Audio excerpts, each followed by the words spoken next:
Hi, this is Graphically Alex coming at you with all things fat related. If that's something that interests you, please subscribe. I'd love to have you.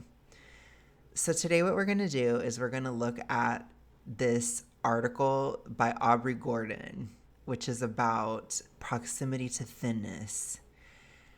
And I thought might be interesting just because lately I have been having a little bit of anxiety about my sort of impending weight loss, you know, and the social impacts of that, because I have a feeling there might be a bit of a rough patch in my future. So let's go ahead and look at this. Aubrey, she's our queen. She'll make me feel comfortable and she'll educate me on all the important issues. I'm certain. So let's go ahead and read this. What I am going to do is I'm going to actually take the video off because I don't want it to glitch because my technology sucks. So I'm going to take it off while I read this. Okay, let's do this. How you might be benefiting from thinness, even if you don't feel thin, quote unquote. Proximity to thinness is a thing and it matters, by Aubrey Gordon. Thin people are treated differently than fat people. For many fat people, this is a plain and simple fact that has been apparent for as long as we've been fat.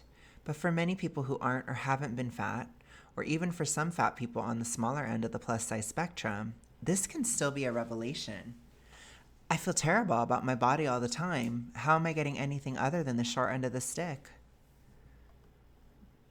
But emerging data tells an increasingly clear story about the advantages that straight-sized people, that is, people who don't wear plus sizes, can access that fat people can't. From as early as 1988, study after study and survey after survey has found that fat workers are more likely to experience discrimination and stereotyping in the workplace. This can even have a tangible effect on wages. In a recent survey of 4,000 workers in the UK, LinkedIn found that on average, fat workers earned, I'll just say it in American dollars, $2,512 less each year than their colleagues within the BMI's normal range. Interesting. Thank you for selling weight loss even more, Aubrey. Okay, anyways, these troubling trends are borne out in longitudinal studies too. A 2011 study published in the Journal of Applied Psychology hypothesized that women in the US and Germany would experience a negative weight income relationship that is steepest at the thin end of the distribution. Their findings generally confirmed that hypothesis, even among individuals whose weight changed over time. And anti-fat bias can even show up in the workplace before we do. According to MIT researchers, managers who believed they would be training a fat worker had lower expectations about the trainee's success and work ethic prior to training. So what I'm wondering is, what kind of workplaces were they covering? Because there were times when I did more physical jobs and I actually had people flat out say they weren't sure that I could do it. And they told me multiple times in the interview process, when I was doing the job. And to be honest, it was a little bit of a problem that I was big for the fact that it was a physical job. On the other hand, I did work in a call center, and I don't think there was any kind of discrimination or anything. I got hired, I got promoted multiple times in my first year of working there. I did so much better because it wasn't a physical job. And so I don't know how much I'm going to, I believe this universally. I think it's true in certain industries probably and in certain jobs, but not every single job across the board. That would be my guess. So I am interested, and maybe we should look at that to see, what is the study and how they actually measured it. Because I would think it would be different industries that would treat you differently based on that. In that differential treatment doesn't end in the workplace. Fat people have hair-raising stories about discrimination in healthcare and reporting SA, and even in trying to board an airplane. Sorry. I just can't with the airplane thing. I feel like the photosphere discusses that to death. I just I'm just going to let it go for now. That's what we're going to do. We're going to let it go. Those dynamics are often replicated among fat people too. Smaller fat people, those who are only slightly larger than standard straight sizes, experience some benefits of thinness through their own proximity to it. Okay, so this is what I'm looking at. This is my future. So this is what I need to look forward to. Okay. Okay, thank you, Aubrey. So I will get some benefits of thinness. Interesting. Okay. That's the crazy thing about all this is you can lose the weight. Really interesting, isn't it? As more retailers expand their selection of clothing to include plus sizes, for example, those retailers overwhelmingly focus on the smallest plus sizes, increasing access to clothing only for those fat people who are nearest to thinness. So if it just has to do with clothes, I don't know. That's not really going to affect my life that much. In order to change these troubling and clearly discriminatory phenomena, we have to be able to name them. But those conversations are often complicated by one single troubling reality. Simply put, many of us seem to think we're fat. Just under 50% of American adults tried to lose weight between 2013 and 2016, according to the Centers for Disease Control and Prevention, the CDC. Notably, white people and people with higher incomes were the most likely to be engaged in weight loss efforts, meaning that those of us with particularly pronounced privileges were most likely to be engaged in activities to try to reduce our size. Okay. A 2014 Gallup poll found that almost half of Americans worry about their weight all or some of the time. A scant 16% of American women reported that they never worry about their weight. We live in a world that's hell-bent on convincing us that we're impossibly fat and that our bodies need changing. As a result, few of us would dare to call ourselves quote-unquote thin, wrongly conflating how we feel about our own bodies with how our bodies are received by individuals and institutions around us. Okay. So the thing is, when you use terms like fat and thin, it's relatively subjective. Okay? So it's difficult to quantify universally. It's something that it is a bit subjective. So for somebody, if they gained 5 pounds, they feel like they're fat. But for somebody, if they lose 100 pounds, then they feel like they're thin. Does that make sense? It's kind of subjective, which is also probably a problem for these studies because, again, are they using these extremely subjective definitions like of the word fat? Because fat doesn't always mean anything. Like, you could feel fat after a big meal, or you could be 400 or 500, 600 pounds. There's no differentiation between those two things within the word fat, which is why I don't like it that much in terms of describing things. I mean, I think it's a really good umbrella word, but in terms of actually doing studies and this type of stuff, I think we should base this stuff on those obese BMIs, if that makes any sense, which I think they kind of did, but they counted overweight as well. I don't think they should, because I think overweight is a little bit too subjective, in my opinion, for these types of studies. I think it should be at least an obese BMI to see the difference. But that's my opinion. So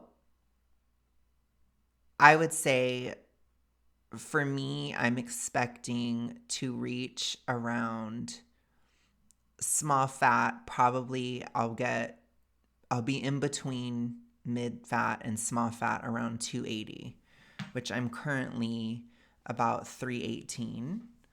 So, and I'm down from a high of 333 after Christmas, which is insane, but that just goes to show bloat is wild. But I'm about 318 right now. And so I'm kind of back to where I was in November, towards like Thanksgiving time or late November. And, you know, that proximity to small fat is probably around 280. So that's like 30 something pounds, about 35 pounds. If I lose another 35 pounds, then I'll probably be entering into this category that she's talking about. I probably will have much less of an issue flying on a plane, for example, and all this other stuff. And I do plan on flying planes this year, but flying on planes this year. So it is a major thing that I want to get done, particularly before the summer. That would probably be like a mini goal of mine. So yeah, but the point is 280 for another person could be hugely fat, you know? I would probably not consider myself fat anymore around 230. If I got to around 230, 225, I would not call myself fat anymore. I would call myself mid-size at that size, at my height of 6'1". It's subjective. 230 to another person could be hugely fat. But to me, I would see it as, I'm mid-size. I'm in a mid-size sedan territory. I'm not thin and I'm not fat. I'm neither, which does exist. So it's like, I will categorize myself as I go through the categories on this channel because I feel like I have a really good understanding of it, but I don't think most people do. So I don't know how they're measuring this, is what I'm trying to say. Like, how could Aubrey look at somebody and be like, you're a small fat. Nah, you have privilege. Maybe they're not, though, you know? Or maybe your perception of them is wrong because it's not really objective. It is kind of subjective. So it's difficult. Anyways, okay, let's continue. But the benefits of thinness aren't reserved for people who consider themselves thin. Like many systems of preferential treatment, the social and economic benefits of thinness operate on a spectrum. Even among straight-sized people, there's a gradient of treatment. A size 2 may not experience the tet-tetting about needing to lose the last few pounds that a size 12 might. There are differing experiences of anti-fat bias and privilege among fat people too. For example, a smaller fat person, say a size 16, might get a lecture about weight loss from their healthcare provider. A larger fat person, a size 26, might be told they can't get needed treatments until they lose weight. And a size 36 person might need to go to a junkyard to weigh in because their primary care provider doesn't have a scale that will hold them. Sure. But this is why I don't like their manipulation of the word fat. Because when you have these other categories that are medical, which again, she's using health provider, health as a metric. She's using your experience with your healthcare provider. Your healthcare provider should be using objective terms like obese, overweight,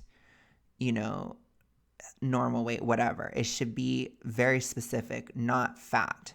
Fat can mean too many things to too many different people. So that would not be the right place to use this category. And I have said, I am not a huge fan of BMI in general for the general public, but within obesity, BMI is very useful for helping measure and predict health outcomes, particularly within the groups of obese, morbidly obese, and super morbidly obese.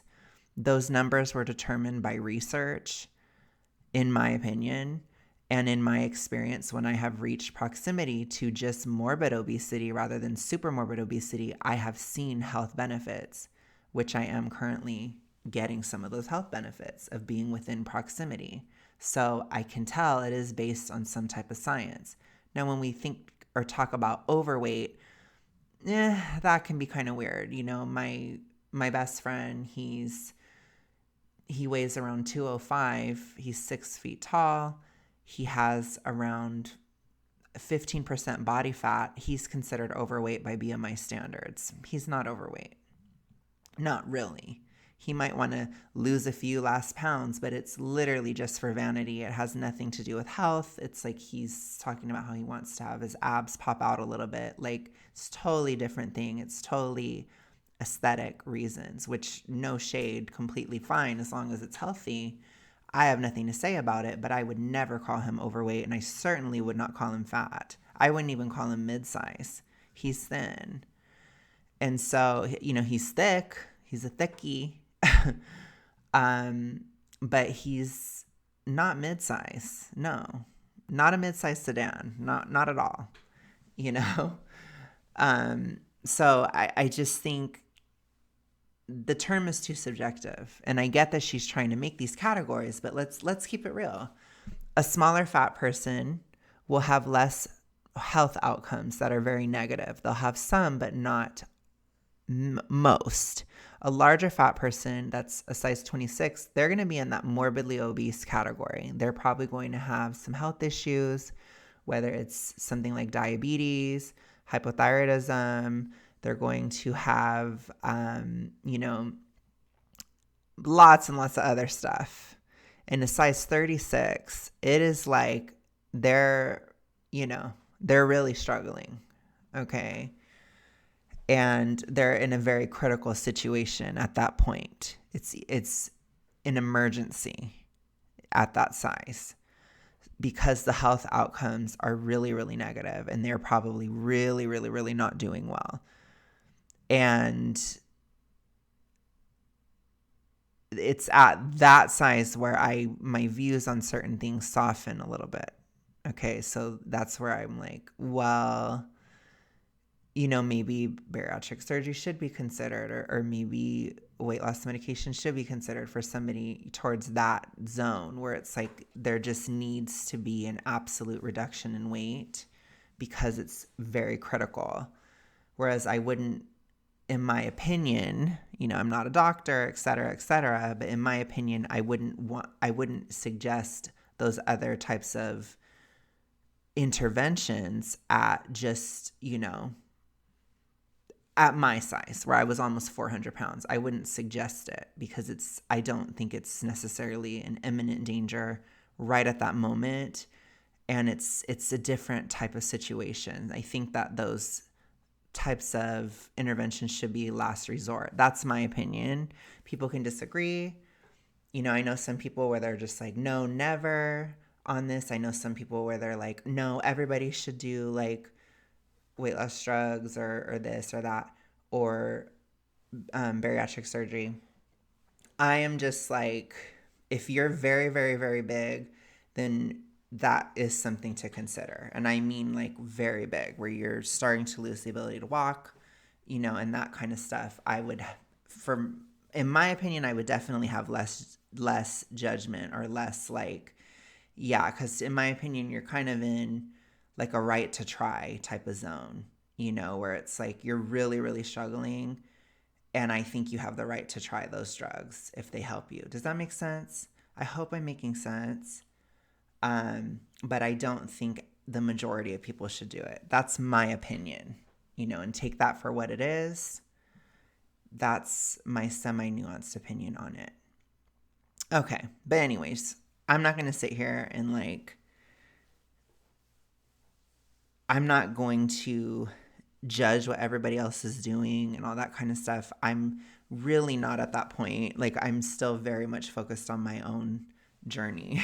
I will just say, I can really only focus on myself, to be honest. It's still kind of challenging for sure. Okay. Anyways, let's continue. Those are all deeply different experiences. Yes. And they're deeply different health categories and health risks, with some being imminent danger, other ones being danger, even for me, it was danger within the year, right? I was doing very, very badly. I don't know if I could have made it another year had I not turned it around, right? And then there's some people where there's danger maybe 10 years down the line or something like that. It's different. I would consider my risk right now to be probably around like a 5-year zone, and it will likely continue to improve. But that's so much better than in 2021, where it was like within the year, or 2020, it was within the year. It was very dangerous. So, yeah, you gotta like, you know, assess your risks and stuff. And it's dangerous. I know that she doesn't want to acknowledge how dangerous it is to be so big, but it's very dangerous when you're, getting to be extremely, extremely large. Like, it's very, very eminently dangerous. It's sad, but it's also like, it's an eminent danger.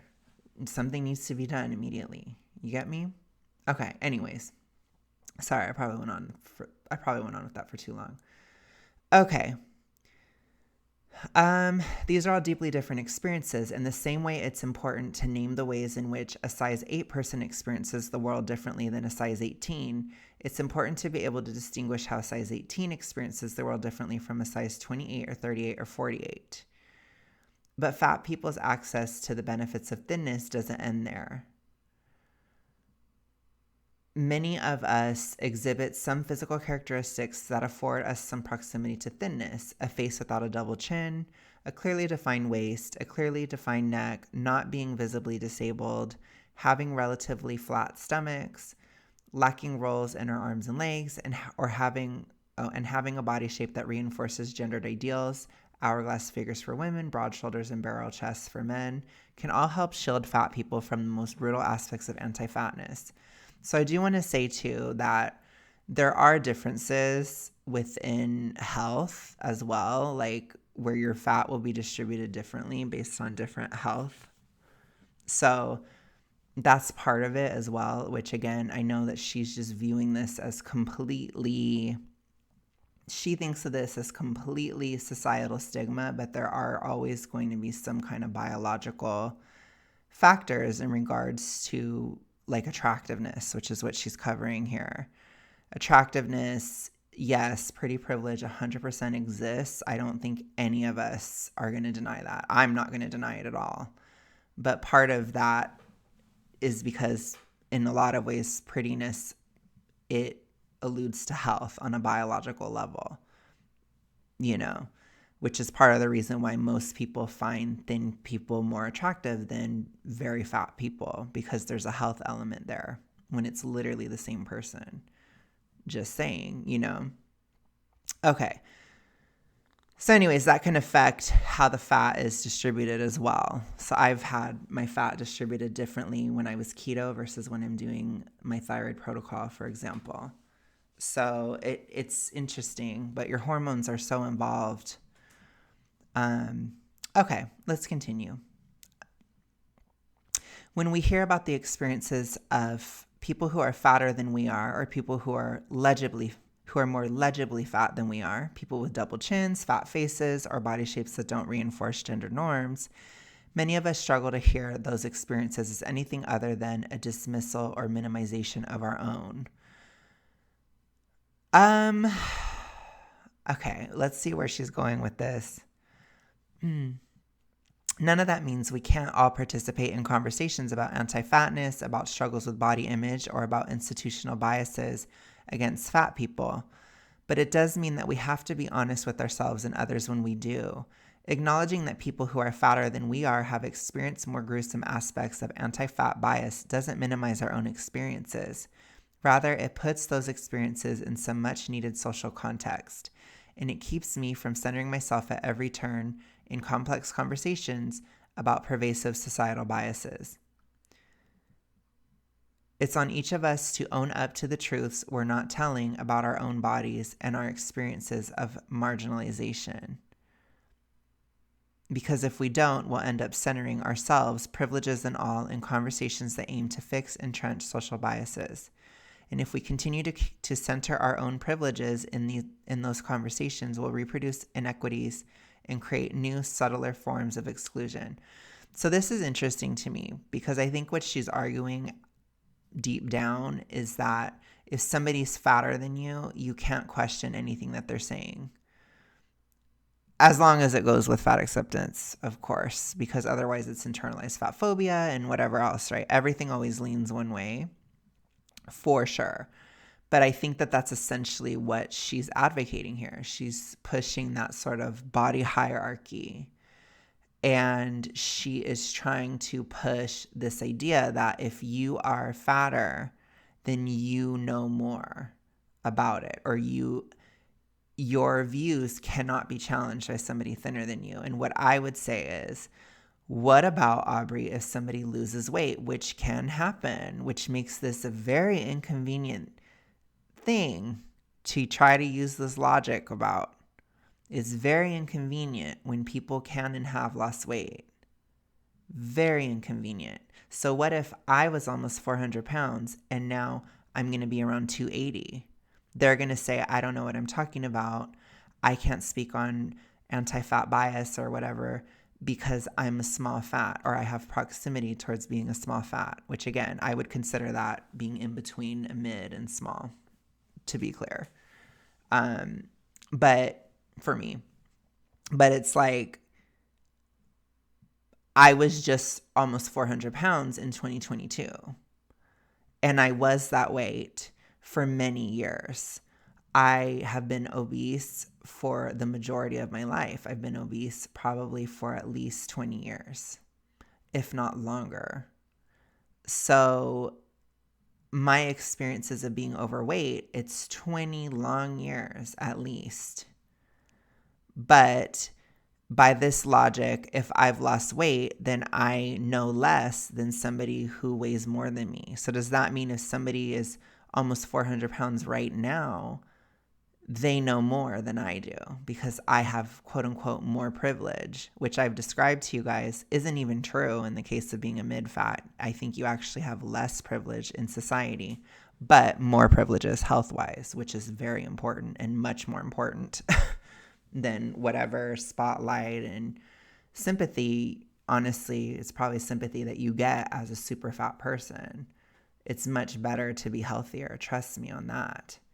But my social credit, so to speak, is much lower now than when I was fatter. So you're lying. You are lying, Aubrey. Okay. Anyways, she probably doesn't know because she probably hasn't actually lost weight and kept it off for any reasonable amount of time. But I have. And I'm saying, privilege, I think I'm less privileged now. And we'll see how it goes within being a small fat. I will keep it 100 with you guys. I'll be like, hey, people are treating me better or worse. People are doing this or that. I will let you know. I will cover it in depth. Which, by the way, I appreciate you guys that appreciate, that I am very introspective and I really dive deep on this and share the whole thing, if that makes sense. I appreciate you guys so much. Anyways, let's just finish this. I think this is the end. Okay.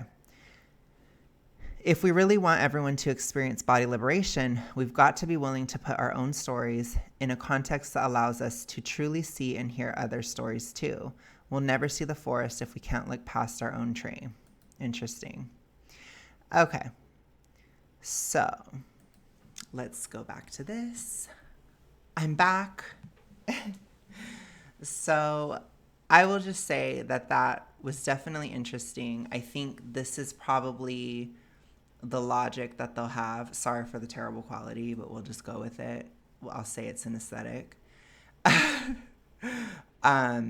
don't want to set up my lights. I'm sorry.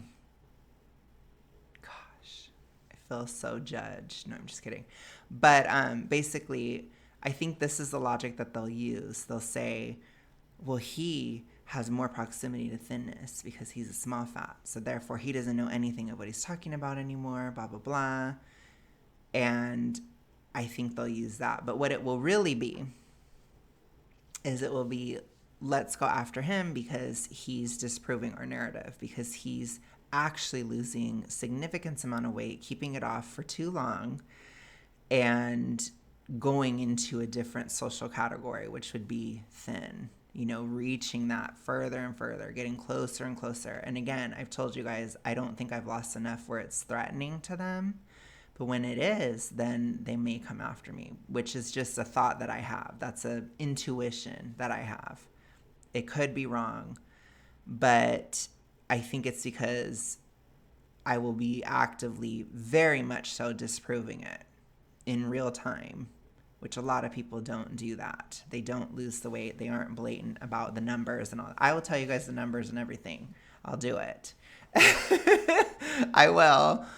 I think it's because at the end of the day, I'm still not a girl, so it doesn't scar me as bad, which is fine. So we will show the numbers. I will do it.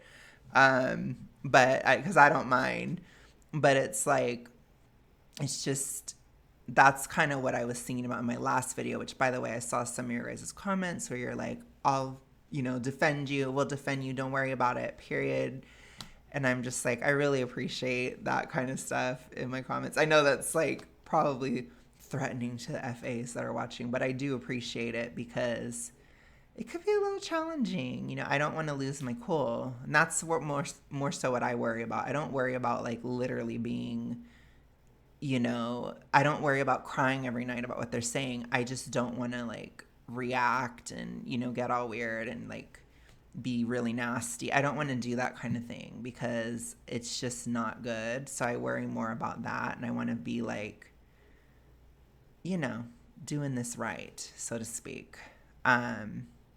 But anyways, that's like my worries, I guess, that I had when I was triggered by that article for the last video. But I appreciate your guys' support so much. And I think this year is going to be a big year. Like, we're going to do this. And I'm feeling a little bit more excited today rather than like scared. But I'm ready to face it. Like, I can take it. You guys can see me take the hate.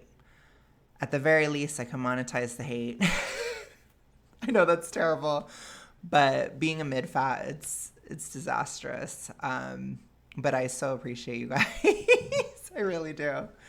And I've appreciated this time. I think it's been very necessary on so many reasons. So much internal work at this stage. So much getting back to life, getting things in balance. I'm still working on finances and just a lot of like basic life stuff that I was behind on. And I'm just really enjoying the privilege of being able to work steadily in the winter and being able to like put these videos out and do my work and, try to get my finances in order at the same time and still be able to keep everything up and not be dying over the winter like I was a year ago and the year before that and the year before that. So it's like, social privilege wise, whatever. I can still get my life together. I'm still healthier than when I was a super fat. All that stuff, it's worth it. Even being terminally single and all that stuff that I hate. Trust me, I do. I really do. It is what it is. And the health is still worth it. Absolutely. But I'm ready. Ready to charge on down. We're past the winter solstice. I'm ready to charge forward to small fat. I'm coming for small fat. And, as Taylor says, let the games begin. So, baby, let the games begin, period. Anyways, I had to. I'm sorry. I'm going to go, you guys. I've talked enough. Thank you guys so much for everything. I know I'm bad with responding to comments, but I read all of them, and I'm just like, I think they'd rather me make more videos. So I'm going to put my effort to that. Eventually, we'll get it all together, but sometimes in January, you just got to hold on to what you can. But thank you guys so much. I will see you guys again soon. Have a good rest of your day, night, whatever.